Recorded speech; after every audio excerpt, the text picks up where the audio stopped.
All right. Know what it is? You know who it is? We're back. We got the Fight Cast episode 2. We're going to be previewing some fights, reviewing the fight from last week, and just diving into a couple things. We got some huge fights coming up this weekend. Me and Jake were just talking about, and we had a couple good fights this past weekend. Khabib, Gaethje, Whitaker, Cannonier. There was a couple of good fights coming up from there. Um, yeah, so how was your week? I guess I'll ask first, and then you said you watched a couple of the fights. You saw the second round of the Khabib Gaethje fight. Any takes there, and kind of just we'll start from there. So, my week. You start off by saying my weekend was fantastic. The wife and I went to Palm Springs and then All right, spent most of the weekend in Joshua Tree, just rock climbing in the desert. there you go. And then went up to Big Bear and got some 40-degree weather, which I'm not too fond of, but it was beautiful. So it was a nice, relaxing weekend. Um, That's where you got the kettlebell videos. yeah, yeah, yep. Then came back on Monday, started watching some tape of um, that's when I saw the second round of the Khabib fight. Watched some Tank and Santa Cruz tape. But yeah, the Khabib and Gaethje fight is, from what I saw, basically ended up exactly the way that you thought it would. I Yeah, mean, you know, Gaethje, for as okay of a puncher as he is, I mean, it doesn't didn't do matter much. once Khabib gets his hands on you. I mean, that's really what it comes down to, is that once he gets his hands on you, and he's close at distance, and you don't have that range anymore, he's not at the end of your punch. It's done. So You saw it right from the that, beginning. that's what happened. Yeah, and you saw it right from the beginning. Like Gaethje backed up. He gave like a lot of space early on, and then I think his plan, which he had a I don't think he didn't fight the same as he's usually fought in the past. And in the past, he's been like in your face, like brawling type, like very aggressive with his punches, and he did the same thing with Ferguson. But like I said, I didn't think he was good enough, and I didn't think he had skills that were or attributes that were outstanding enough to make this like a good fight. And then if from the first round, it was only 2 rounds. I thought it was going to go longer, but it was only 2 rounds or a round and a half essentially. The first, Gaethje was hitting him with some kicks, and Khabib was starting to feel the kicks. You could see it, like he was starting to like get out of the way of them. But then again, he has this thing, this takedown maneuver that he does. It's like he throws the punch, and by the time you're blocking the punch, he got him on that double leg takedown in the first round, which I thought he was going to get him there. And then he does that fucking leg triangle, like he just locks your legs up, and then that the submission that Khabib got him with is really hard too. And I don't know, did you see what Cormier and Ariel Helwani were talking about on their podcast? No. So Daniel Cormier works with Khabib, like he works out of DC's gym, and if you saw the submission, there was a couple in like slow mo, which was really cool. But he had Gaethje in an armbar, so he had his arm here, and Khabib said that he was listening all week, and Justin kept saying he wasn't going to tap, and Khabib said he didn't want to break his arm in front of his family, so he put him in a triangle and put him to sleep instead.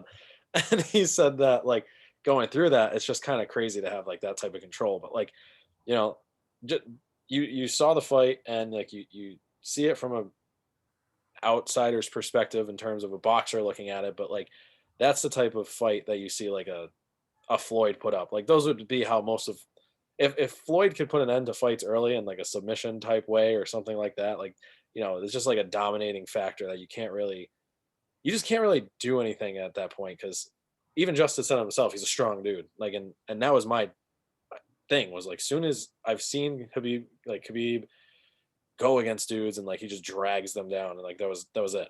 And then I've seen Gaethje fight before, and I didn't think he was that good. And like I said, I still think Connor's better than Gaethje, and we're hopefully going to get to see some good fights coming up, and maybe some championship fights, because Connor and Poirier are going to be fighting, and Khabib actually retired after, so he's done as of Yeah. right now, and he's going to vacate the belt, so they're going to have to figure something out with that. But it's just a dominating fight. He's just that good, And like it was just really, like I said, outmatched from the beginning. He knew what he was doing when he got in there. He wasn't looking to brawl with him. He was looking to just get in, get a couple punches. And like you saw, like I was gonna say, is like you saw the distance just close the entire time.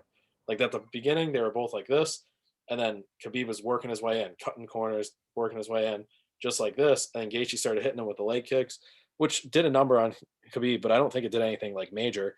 And then they traded a couple punches, and then he just took him down. And then the second time he took him down, that was it. So like and I I didn't see it going any other way. And like if like I said, there's a lot of people that picked Gaethje. I think a lot of people were saying he abandoned his plan, or if they just don't think he had the right plan going in, because he was like running away at some points, and he was like trying to get out of there and just like move, which isn't like him. But it's just that's just what that's what happens when you fight a dude like that who's just like so dominant. I was gonna Like, say that's usually what happens when you're in there with someone that is just a monster. yeah, and then like you get in there and you start to question your game plan. Like, yeah, you know what? I don't know, man. I don't know if that's gonna work. and I don't think it was. Yeah, and I don't think it was. I think it's the same type of thing. It's just like when you fight Khabib, you have to worry about him taking you down so much that like the other stuff gets lost, and like it's not a it's not one of those things where you can make the mistake of letting him take you down, because like when he takes you down, it can be the end of it, and like Yeah. that quick. So like you have to worry about it as a striker that much, that like it's crazy. And you saw that for like live. If you watch the fight, you saw it. Like it was, and again with these judges, someone gave Gaethje the first round, or two people gave Gaethje the first round, and I don't understand how. I mean, maybe he landed a couple punches and Khabib wasn't that active, but I don't see a way in which Gaethje won anything in that fight. He was outmatched from the beginning, but they showed like the official scorecards, and someone had it 9-10 Gate, or it was 10-9 Gaethje, 10-9 Gaethje, and then 10-9 Khabib. And I don't know what they were looking at, but clearly the fight ended how it was supposed to. Yeah. But again, the judges need to. They're lucky it didn't go to a decision. But anyways, yeah, I mean, it was just that type of fight. It was just one of those things, and now Gaethje's, he's on to the next one. Khabib's done, so like the belt's open. So there's going to be a lot of cool stuff coming up, and a lot of, like I said, Conor Poirier. There's Ferguson. There's Michael Chandler. There's a lot of people that they're talking about for this division, and that's pretty. It's going to be some pretty fun fights coming up. But there, like I said, there's not even a lot to review with the fight. Like I think it was how it was going to be, like I said, and then it was just that, and it was only a round and a half, and there was not, from a grappler's perspective, like what Khabib did was extremely fucking hard, and like it's not easy by any means to get someone down, but it's just he just makes it look that easy, and it's just insane when you watch, like I said, if you ever get the chance. I know you said you don't like grappling that much or wrestling and that stuff when they go on the ground, but like watching his transition from, like, that transition was so smooth, and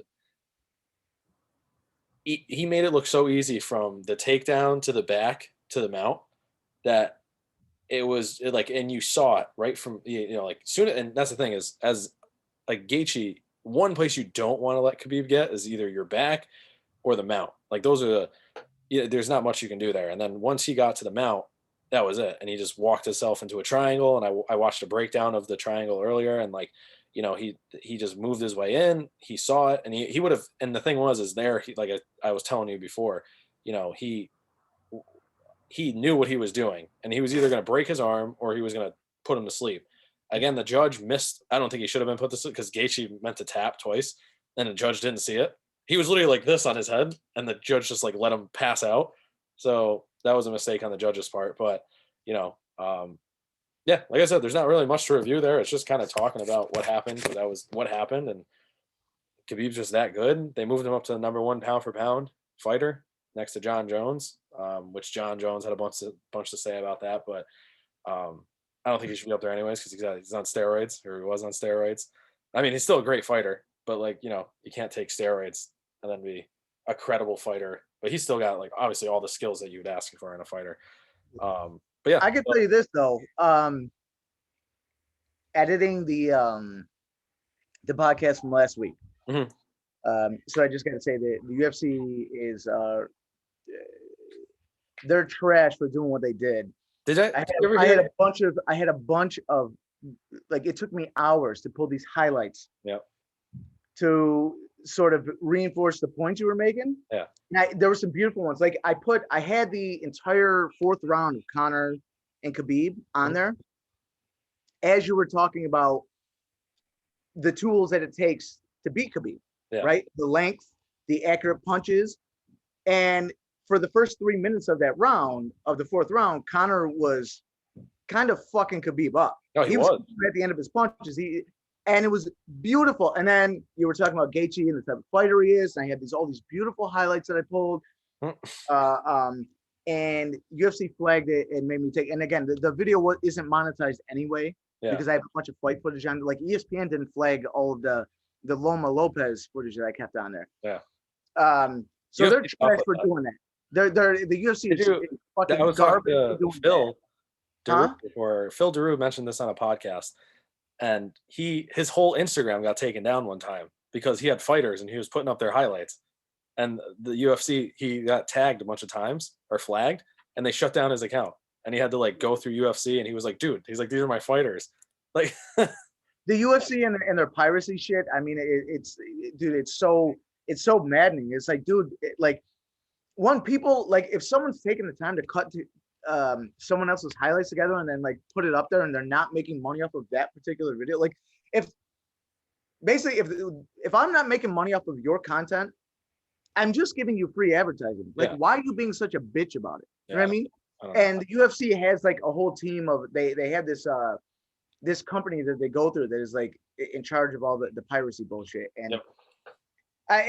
it makes it tough to do what we're doing now. Like Yeah. we're just admiring the sport, breaking it down the best we could. We want to learn from it and show it for educational purposes. And they're being assholes about it. You know what I mean? So fuck the UFC for doing that.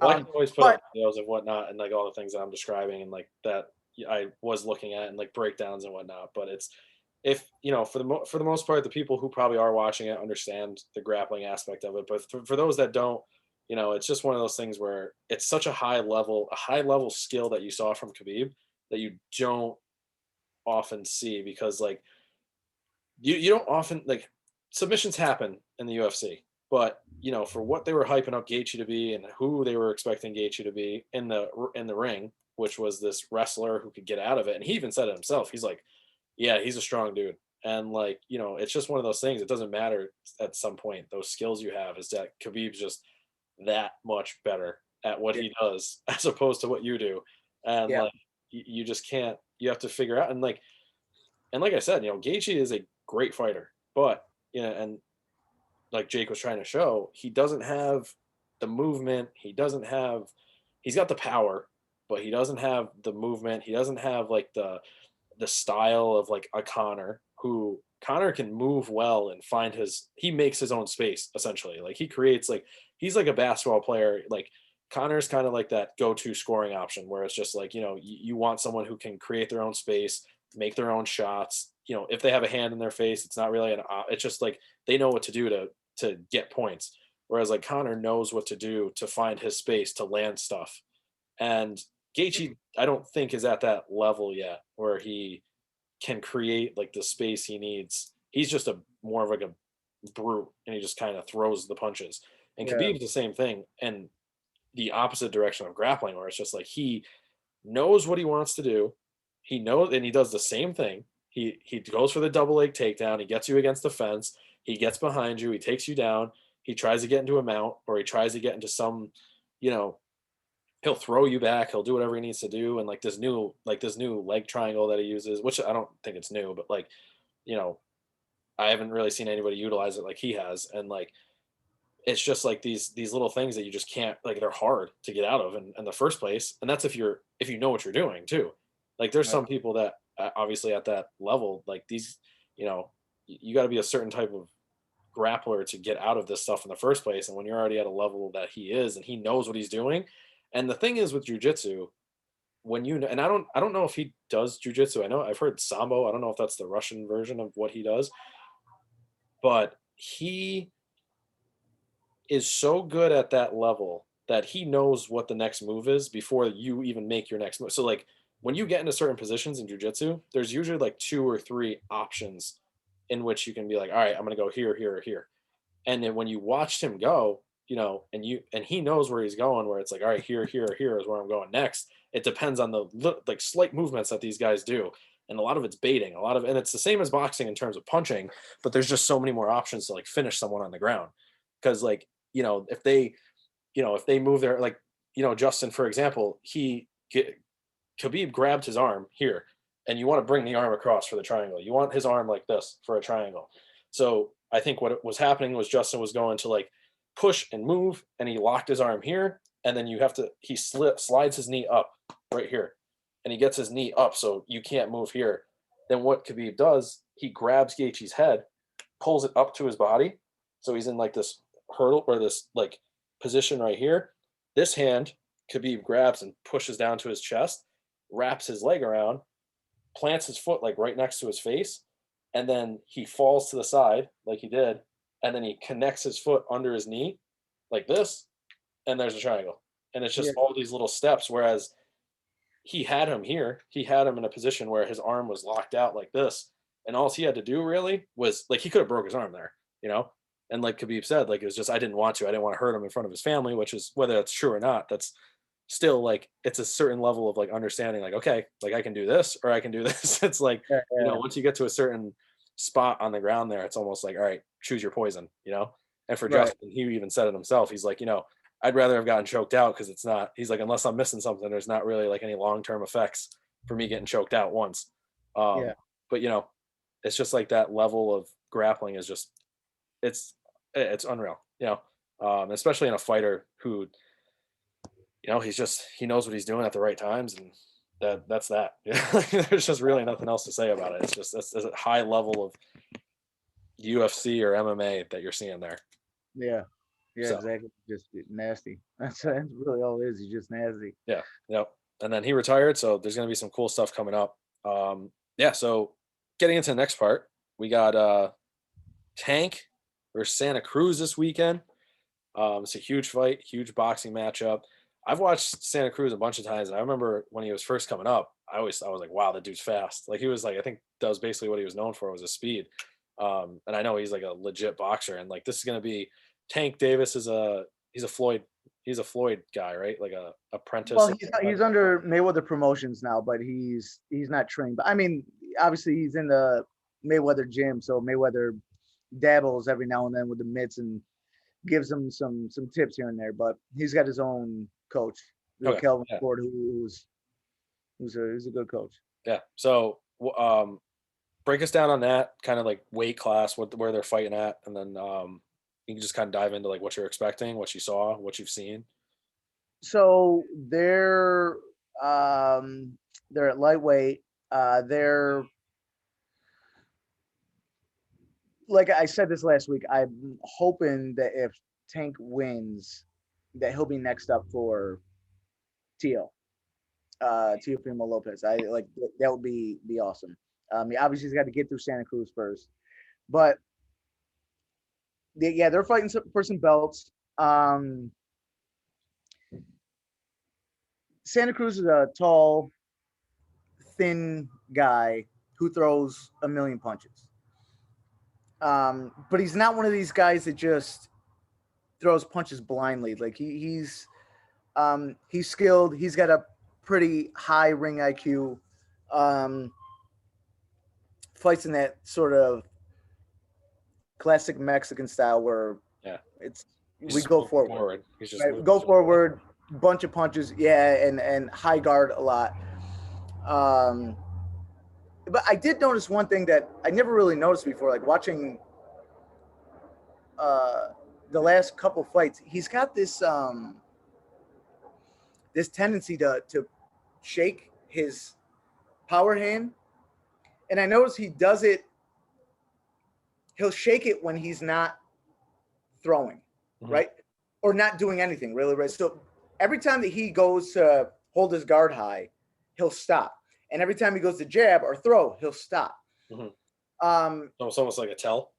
Yeah, it is. I don't know how long it's been going on. I don't know, like if something happened or if he, I'm not sure. I didn't watch enough fights early on to see if that's something that's he's always done.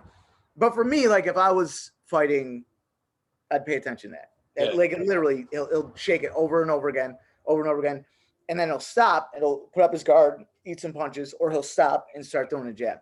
might just be like a tick, just like a little nervous Could tick. be because he does like he'll shake it out too. Like when he backs up, he'll like throw his arm down and like shake his hand real quick. Yeah. So it could just be something that he's always done. I'm not sure. But as far as how I see this fight going and how these guys could win, I think Santa Cruz is going to win by keeping Tank away from him. Mm-hmm. He's a taller, longer guy. Throws a bunch of punches. So if he can keep him at the end of his punches, I think he could outpoint him and win. For Tank, obviously he wants to get inside, use his power. But Tank, watching all these fights now, he is. I've never really heard anyone talk about how good of a counterpuncher he is.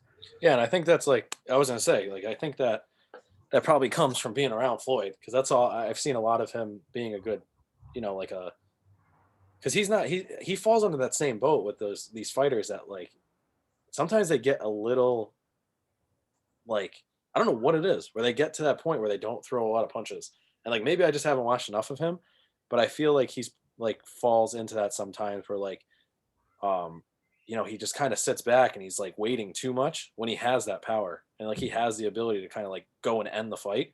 He's almost like waiting a little too much, but he's also like he's got that background of like don't miss your punch because if you do, like he's gonna be there. Yeah, so there's been a big change in his style, let's say, in the past handful of fights. His last fight against Gamboa, there was talks of him. I know he came in a pound and a half overweight, and so like people were questioning like dedication, his training, and stuff like that.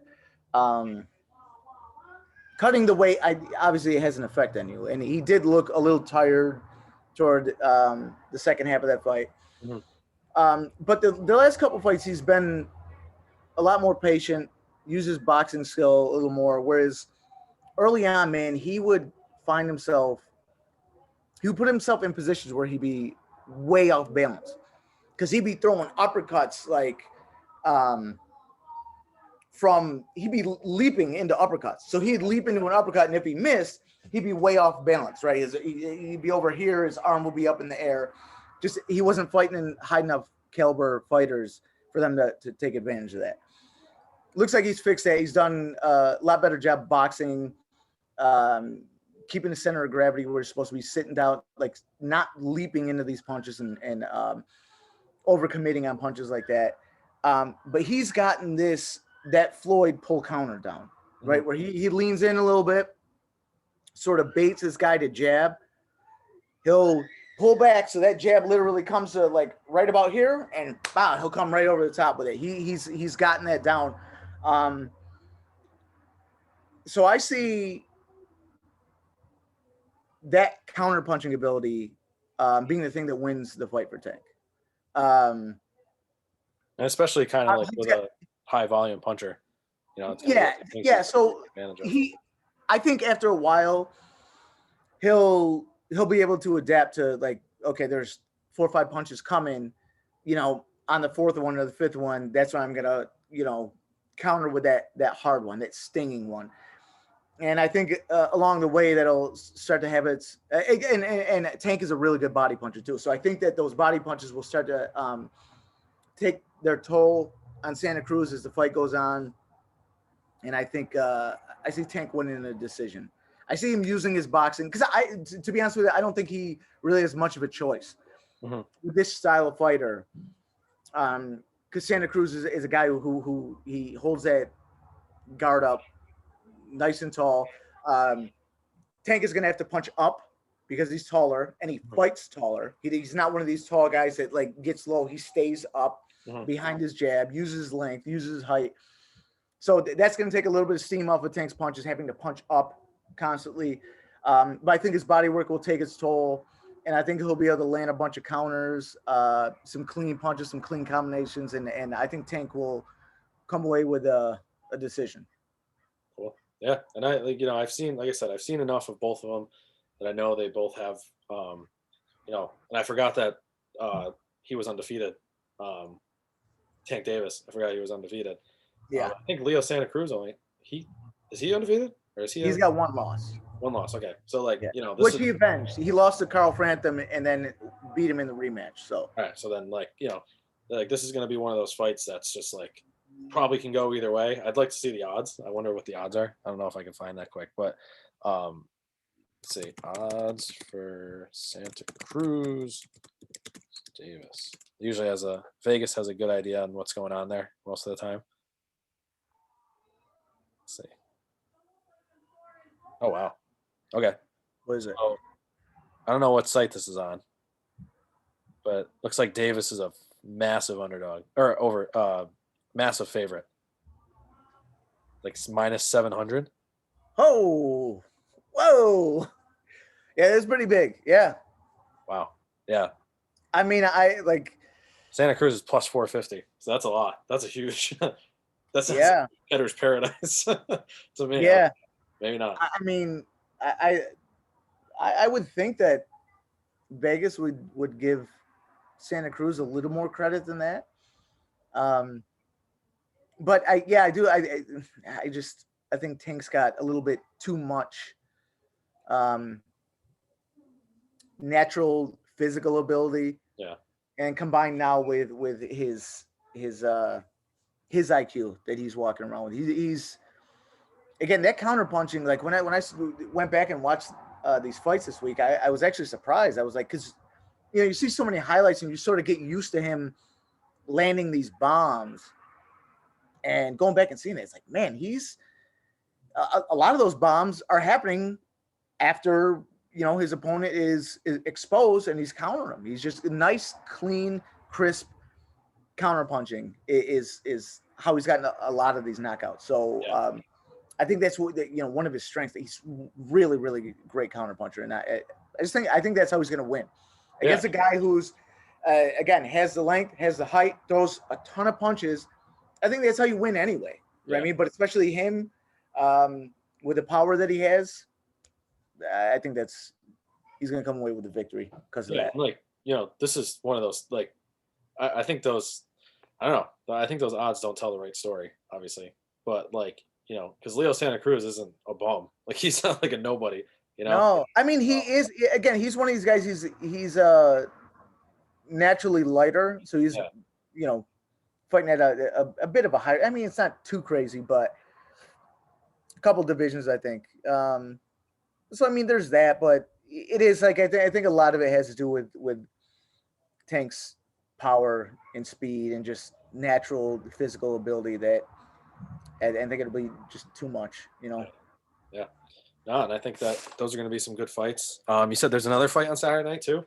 Yeah, Usyk and Chisora, the big guys, are fighting this weekend too. I'll be honest, I haven't seen a lot of Chisora. Mm-hmm. I know he's a heavy-handed dude, which most heavyweights are. But I mean, heavyweights don't move their head. It's the reason why Deontay Wilder was, 48-0 or whatever, because heavyweights just stand there and take it. Oh. And then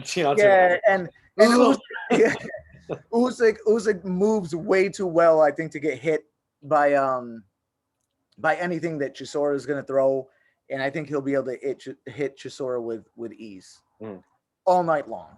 I feel like a lot of the heavyweight that I've seen recently is very lopsided, very just sticking guys in there to like get fights. And obviously Fury versus Wilder was like one of those things that was like, it was a spectacle. Like it was one of those, it was almost like it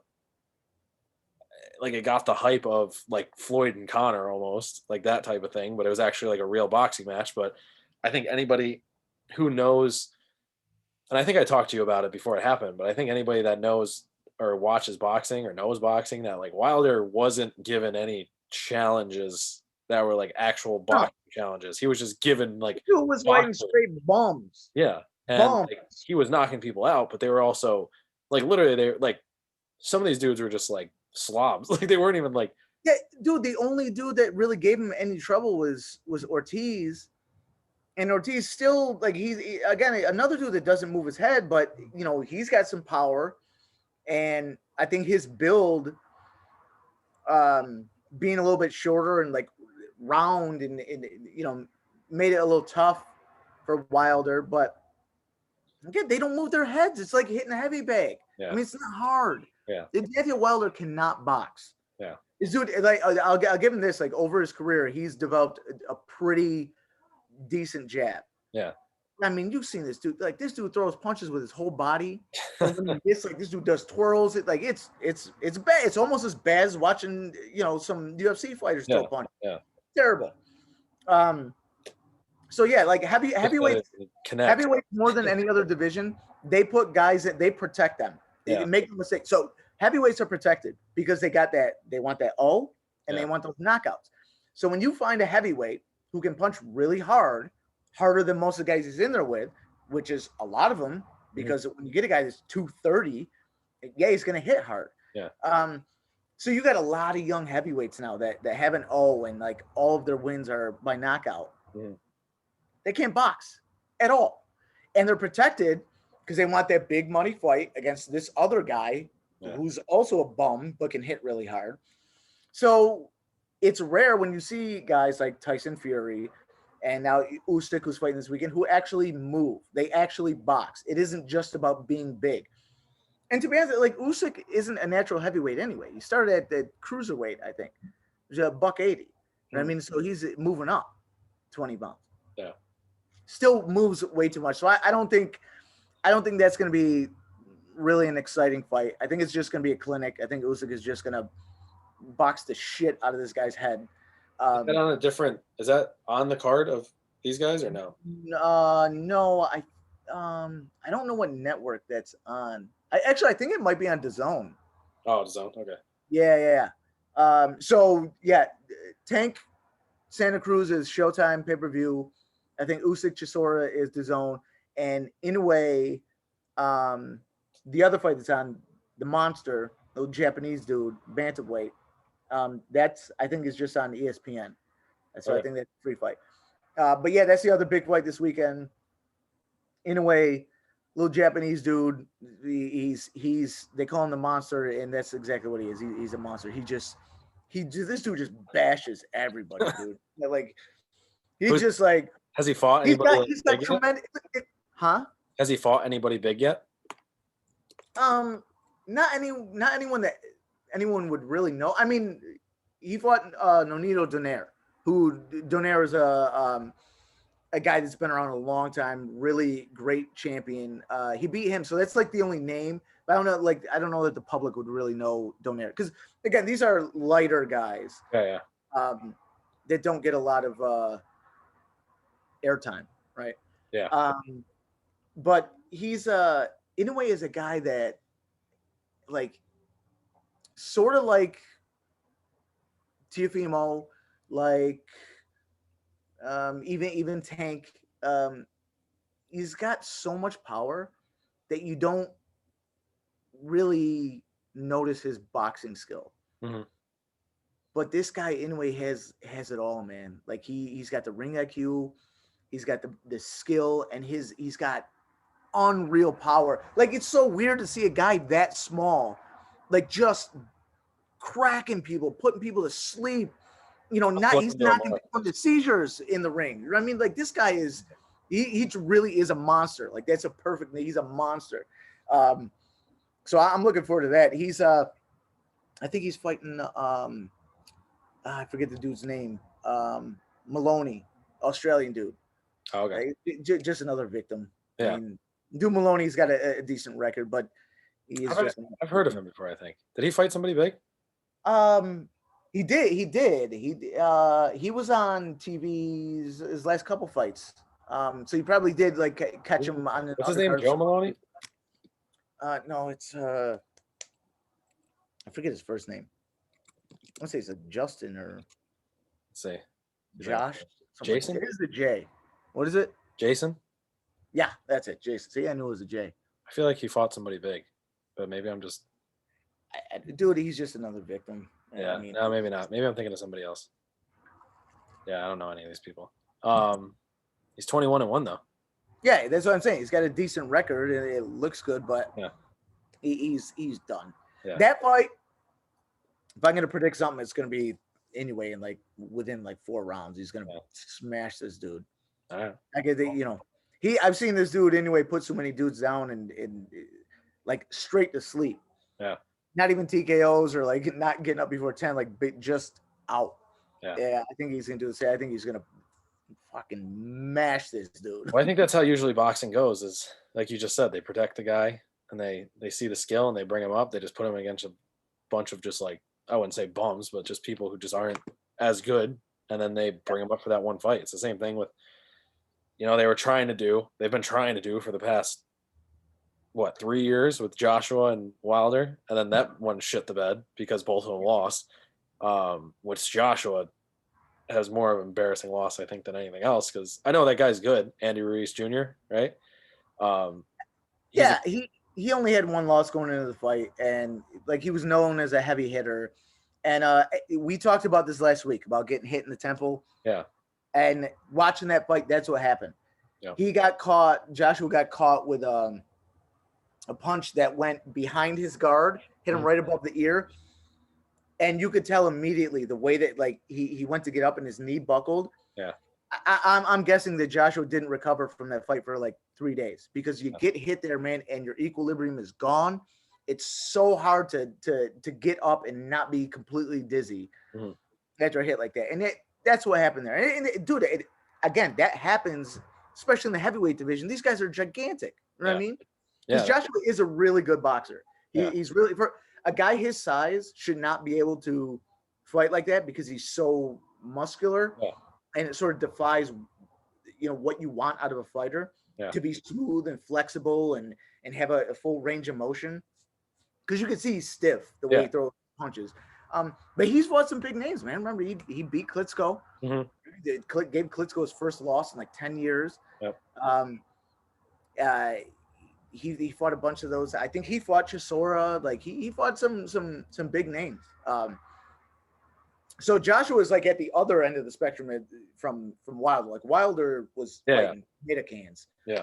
Well, Joshua was fighting guys that actually held belts. You know what I mean? Like, well, that's why I think boxing needs the heavyweight division. I don't. They might not need it, but like it's one of those things that if they want to get back to the top of being what it once was, and I don't know if it will be unless they figure out these other little things that happen in between with like the promoters and the judges and the fight together, like bringing the fights together and having all these different networks and Days In and Showtime and HBO, like all, I don't know, like all that stuff, it just confuses people. But I think you can speak for this too, because I know boxing's better when like the heavy hitters are like popular, like when there is like a Tyson-esque figure, like when there is that guy, and like Fury and Wilder, you saw that when they fought, they brought back that kind of like almost like that mystique of boxing, like where it was just like these two just monsters who were just trying to kill each other essentially, and not like but you've seen it like through the second half of Mayweather's career, like when Mayweather stopped being a knockout artist and started being a more technical defensive boxer, is when he became the pay-per-view king. Yeah. More people were watching Mayweather than any other fighter. Well, I think he knocked people out. So and you see now, like actually the guys who are popular, like some of the best boxers now, all of the top pound for pound guys are under 160 pounds. And I was gonna say now, as a fight fan, I don't care. Like it's not like, oh, I need them to be heavyweight or like I need them to be, certain weight classes or fighters to watch. But like, like I said, you're, and like you were just gonna say, and like it's the same thing with UFC. Like the the most popular divisions right now, or like the fighters with the most popular people, is like the 155 and like 185, and then like maybe there's a couple in 205. But like, the guys that are like killing it right now are these little dude, like these smaller, just like craftier people who can move and are just like better, like overall fighters, and not just, I think that, for the most part, people want to see the knockout. But, when you look at a fight, like, The again, casual fan definitely wants a knockout. and like I said, when you see The fat guy that never gets up off his couch, yeah, that would never fight in his life. Of course, they want to see someone else get knocked out. You know what I mean? Like, that's what people want. Again, see, honestly, like, this is why it's like with any sport, really. Like, the people live vicariously through sports figures, right? Yeah. Whether it's football, basketball, whatever, they get so angry when their team loses. They get such vitriol, like they just poop comes out of their mouth, right? Like they get so hateful and spiteful at people they've never met because they lost, because they expect something from this other human being, because it's something, again, they're living through them. They're like, I'll never be this athletic. I can never do that. So I want them to do this way. And it's just part of it being a professional athlete. But again, like, these guys are fighting. Yeah.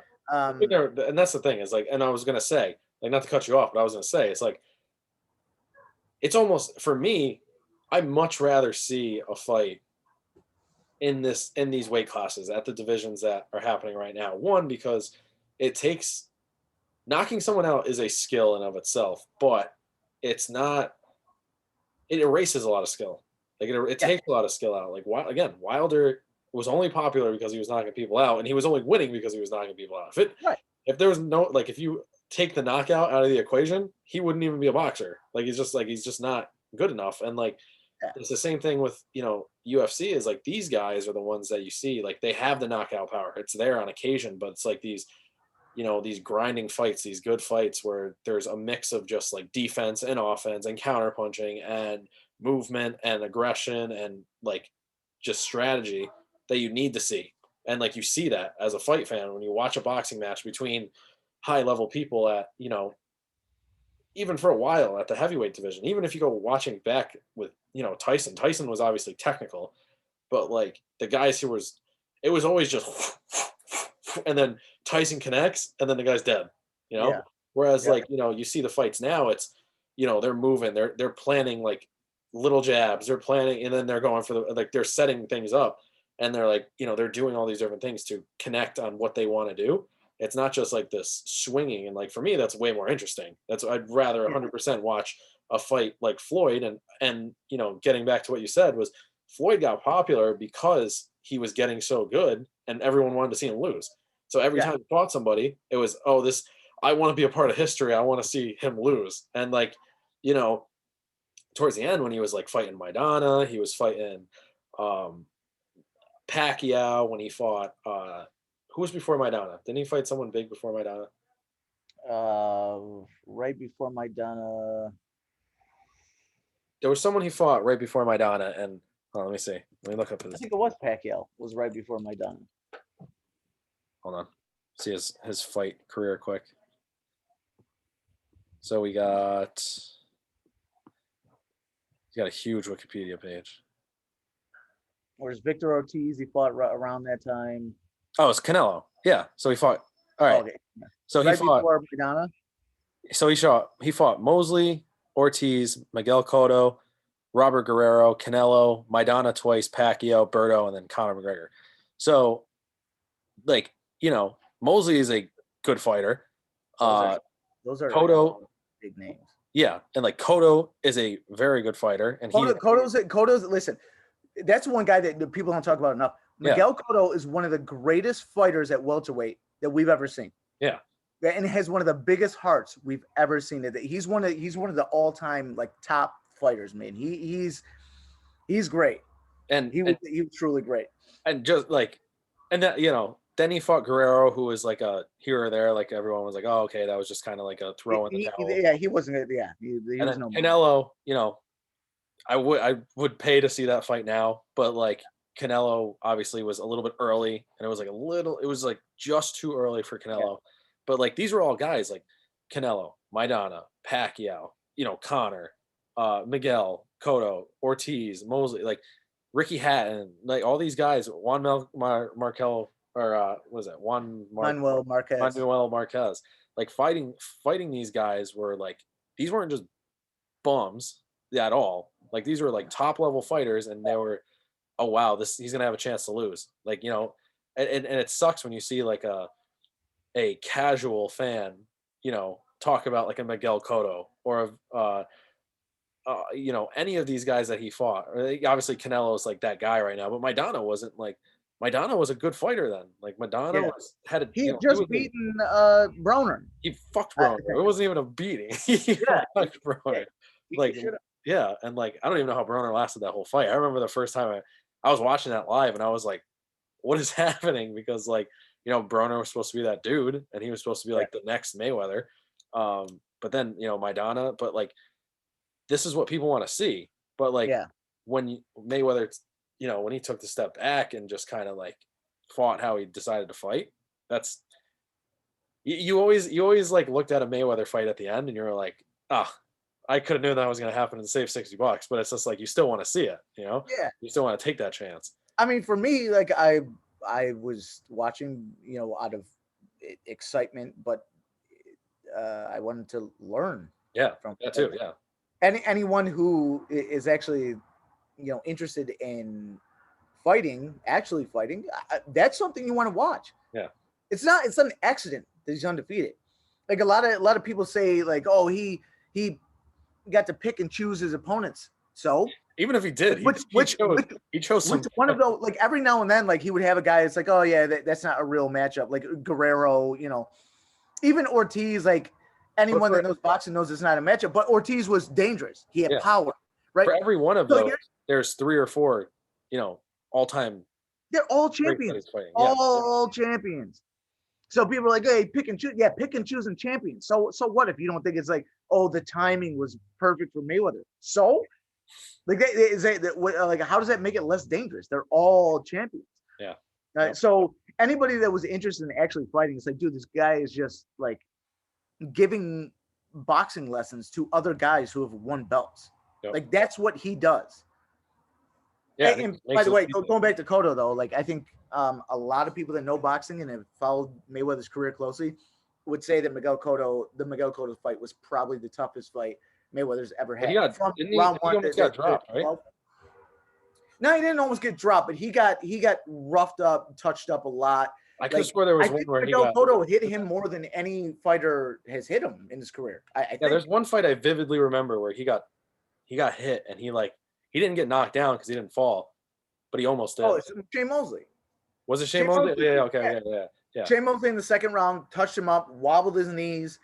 Mayweather got out of there and then just shut him out for the next 9 rounds. Yeah.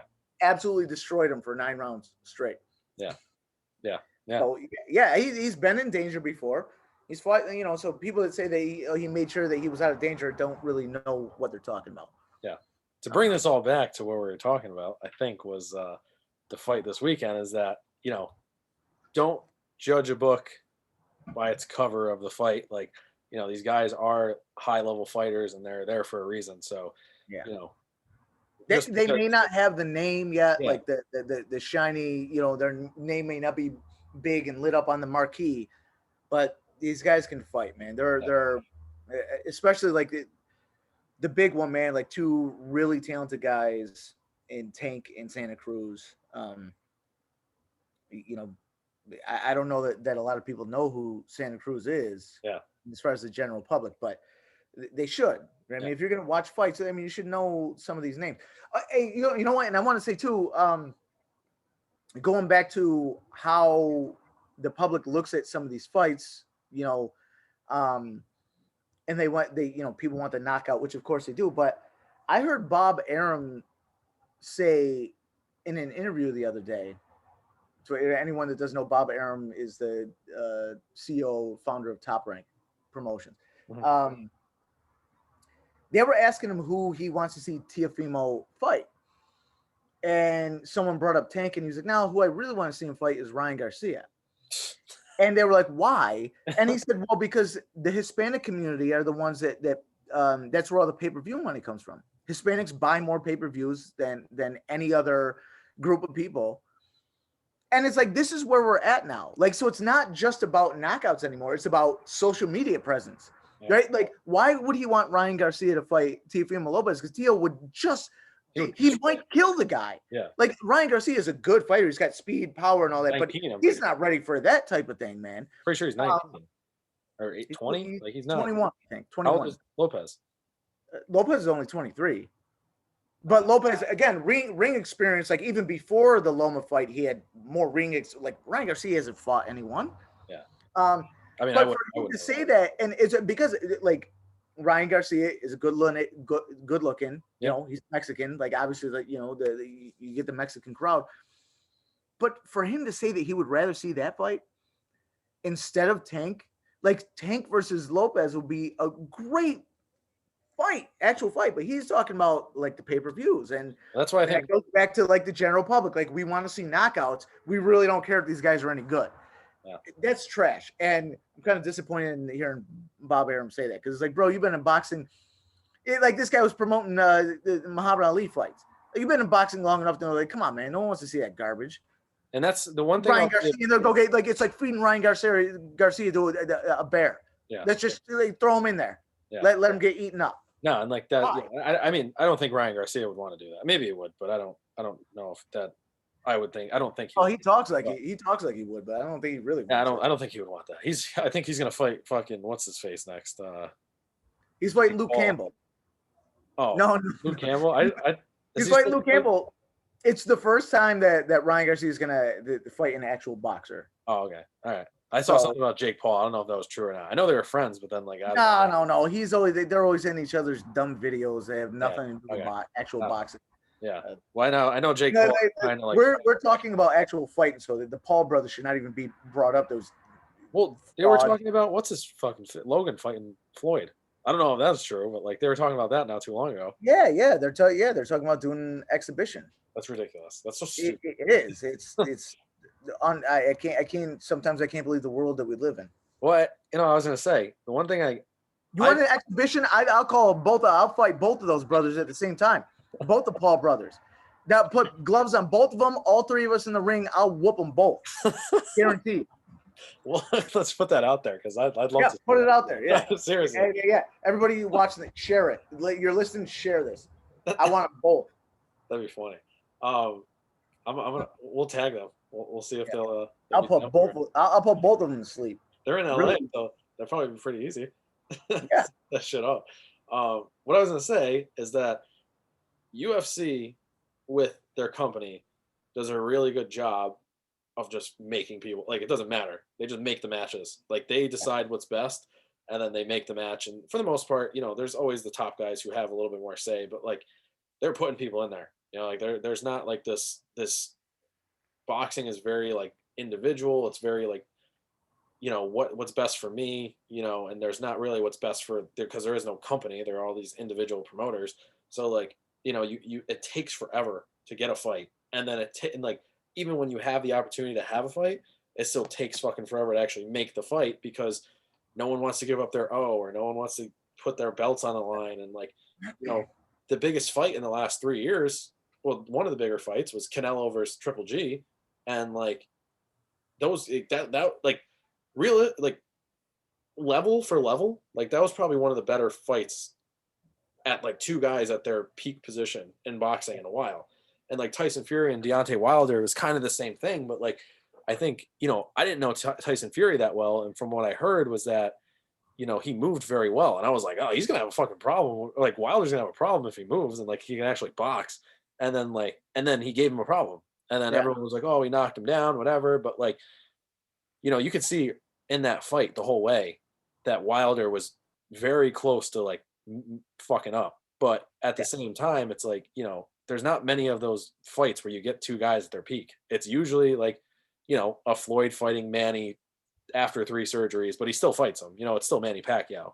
Or you still see, like in the UFC, you saw Conor and Khabib. Whether Conor was at his max or not, you saw Conor Khabib. You see Conor Gaethje. You see or you see Khabib Gaethje, you see, whoever's number one, and then the guy that's coming up next, like Costa Adesanya, Adesanya John Jones. If that fight happens, like that'll be one of the biggest I'll be fights, watching that. yeah, in UFC history. Like that'll be literally one of the biggest. I don't know if it'll top Conor Khabib, but like it might if they do enough talking, because they've already done enough talking. But like that would be such a good fight because of their styles and just like in general. But like they don't. There's no like choice really there. It's like either you have this fight or like you know you don't get a fight, and then like Yeah. Dana will make you give up the belt or whatever.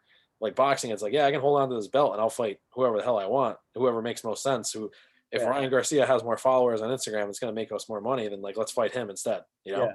And it's just like it sucks because boxing is such a good sport and it has such a rich history that like it's getting messed up by this influx of just like where's the money at, who's the easiest, how do I get. Essentially, they're playing a game of like how long can I stay undefeated until I actually have to fight somebody, and then Yeah. like I mean, it's hard though because the way that the UFC does it, yeah, it's better for the public, but it's shittier for the fighters because they don't get paid. No, yeah, they don't. Yeah. And again, these guys, we're talking about people that fight. They're beating the shit out of each other. By the end of your career, what's your quality of life going to be like? Yeah, you're taking a beating. Yeah, and you're talking about like some of these champions in UFC getting a couple $100,000. Yeah, I know. When they're making $100 million off of one fight, pay-per-views, and guys are getting a couple $100,000. Yeah. So like in boxing, it's like, yeah, I mean these guys are, hurting each other for other people's entertainment. They should be compensated. Yeah. Like again, LeBron James makes $30 million a year. Yeah, he's the most underpaid superstar ever. I'm just saying, okay, let's go other best. Like the max contract, I think, is $30 million a year, right? Yeah. So you got guys out there that aren't as good as LeBron making $30 million a year. Yeah, they're going to be fine, and they don't have nearly the wear and tear on their bodies that fighters do. Yeah. So, boxers like being independent contractors and finding the fight that makes them the most money. It's the way to go in a sense. Oh, definitely. No, and like I said, I agree. That. But I think the way that the UFC does it and the way that boxing does it, there's a middle ground that should be found where we can have mandatory challengers. Well, they do in the different divisions, like different belts. They have mandatory challengers and stuff, but it's not always the people that the public wants to see. That's the problem. Yeah, well, that's what I'm. We should be able to find a middle ground where these guys can fight, but they need to get paid. I mean, yeah, they're risking their health for people's entertainment. They should get paid. No, definitely. And like I said, I think the UFC does. That's one of their downfalls is like they have to structure it so well, but they don't pay people as well as they should and could. But yeah, like I said, it's just like the fights end up being more entertaining on the side of like matchups for UFC on like a daily, like a macro basis, like a smaller, like week to week, month to month. But then like in boxing is when you get those bigger, like, all right, like this is, you get those once or twice a year, maybe you'll get them like 3 or 4 times a year if you're lucky. And like there's years that overlap where you get like the big fights from 3 or 4 different people but it's like for the most part, it's like, oh, there's 2 huge fights this year. And it used to be, it was just like whenever Floyd fought, and then there was people, like the heavyweights that would fight, or there was other obviously good people that fought. But yeah, I mean, there's just a lot. We count ourselves lucky now because the end of this year, like we're going out with a bang. In the UFC and in boxing, great fights finishing out this year. So we're lucky, like especially like promoters. And I give Bob Arum credit for this, like putting together these monster fights during the pandemic, right? Both of them. UFC and boxing, like the only ones. Loma and Lopez fought in an empty arena. Yep. So like we're lucky we get to see these fights, and this is a really tough time, and we're finishing out the year with some really great fights. So, I mean, we're pretty lucky now. Yeah, no, definitely. So official predictions: Tank Davis over Santa Cruz decision. Yep. And then you had the other Usyk decision over Chisora. And then anyway, a real quick, like just brutal, savage beating of the Australian dude, Maloney. Last fight, I guess that's gonna happen. There's a bunch of stuff going on this weekend, I guess, fight wise. Uriah Hall versus Anderson Silva. Anderson Silva's official like last fight in the UFC. He's like 43. He's He's came like back to 3 years old. yeah, he's fighting Uriah Hall. Uriah Hall is he won Ultimate Fighter. He's kind of been like up and down, and like he is in his last couple fights, he won his last two, I believe, and his last loss was to Paulo Costa, who's obviously one of the better, fighters in the division. He's the favorite there. Anderson Silva's kind of just like coming back. I don't really know. I think he just wants to. It might be like a contract thing. Like he might have one more fight on his contract. But I know this is going to be his last fight. You know, he's lost two of his last three. He's showing his age a bit, type thing. I think Uriah Hall is going to win. I think he's gonna. It won't be like. It's a pretty close like odds maker match, but yeah, I don't think it'll be like lopsided towards Hall. I think it'll be a good fight, but I think Hall will end up winning there. And then unless Silva puts it on for his last fight, I don't know, but I think Hall will win there. So we got Tank over Santa Cruz, Usyk over the guy that he's fighting, Inoue, quick knockout, and then Uriah Hall. I'd say by decision. I think it's going to be a 5-round fight. I think it'll go by decision. Yeah. So a lot of stuff happened this weekend. Yeah. Next weekend we'll come back to review all that stuff. Any last minute words or things to look out for? Yeah, fuck UFC for making me pull those Yeah. highlights and work so hard off of last week's podcast. And then Jake wants to fight Jake Paul and Logan Paul at the same time. Yeah. Let me fight the Paul brothers. I'll stooge slap them. Put them right next to them. Papa. It's a travesty that they're getting paid to fight. You don't understand how mad that makes me. I've seen people like, give up their life to be in the gym and work hard to get a fight, to get paid like, as a pro, like $800 for a fight. These guys are going to make millions of dollars, and they're trash garbage. They should never put on a pair of gloves again. It's a travesty. All right, well, I'm going to put this up. I'm going to tag both of them and we'll let them know. We'll set it up in LA. We'll see if we can set it up. For you guys that stuck around and listened, if you guys have predictions, shoot them our way. Let us know. We'd be down to talk about it. If you haven't yet, follow Immortals Boxing on Instagram. Do you have a Facebook? No, I don't. All right, so Instagram, Immortals Boxing. Got some cool tips on there. And tutorials on YouTube. Tutorials on YouTube, which is also Immortals Boxing. He had a couple of cool fight breakdowns from the Loma fight, and then he's got some cool like information and tutorials about like slipping. Is there any other specific ones that you have? I got one on how to do the Tyson jump step. I'm actually gonna have one next week, I think, on some like quote unquote dirty pro tricks. Okay. So again, look out for that one. Cool. Yeah.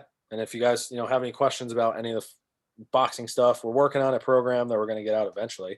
It's kind of fallen on my part. I've just been a little bit busy, but I'm going to finish that up, and then we'll have some cool stuff in the future working out with Immortals Boxing and BG Perform. So we'll get that stuff going. I'll have this up soon. If you guys listen, thank you. Jake, talk to you next week. Have some fights to review. We'll see you guys next time. Peace.